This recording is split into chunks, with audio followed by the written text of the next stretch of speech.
श्वेता विश्वास काळे यांनी शिरोळ नगराध्यक्ष पदासाठी केला अर्ज दाखल। राजर्षी शाहू विकास आघाडीच्या माध्यमातून शिरोळ नगरपालिकेच्या नगराध्यक्ष पदासाठी श्वेता विश्वास काळे यांनी आज नामनिर्देशन अर्ज दाखल केला। कोणतेही शक्ती प्रदर्शन न करता अत्यंत साधेपणाने आणि शांत वातावरणात त्यांनी आपला अर्ज सादर केला। त्यांच्या या साधेपणाच्या पावलानं उपस्थितांमध्ये सकारात्मक वातावरण निर्माण झालं।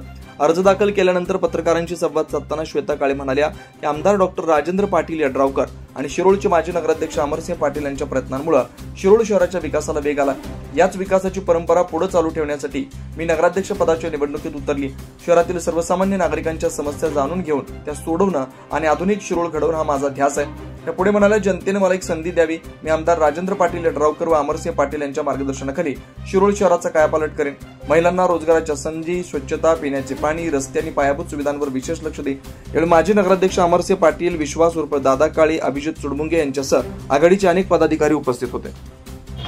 शिरोळ तालुक्याचे आमदार आदरणीय राजेंद्र पाटील यड्रावकर साहेब तसेच माजी नगराध्यक्ष अमरसिंह पाटील यांच्या कार्यकाळात शिरोळमध्ये कोट्यवधींची विकास कामे झाली आहेत। ही विकास कामे अशीच चालू राहावी याकरिता राजश्री शाहू आघाडीने मला नगराध्यक्ष पदाची उमेदवारी दिली आहे। त्यासाठी मी आज अर्ज दाखल केला आहे। राजश्री शाहू आघाडीच्या सर्व उमेदवारांना भरघोस मतांनी निवडून द्यावे ही माझी शिरोळच्या मतदारांना नम्र विनंती आहे।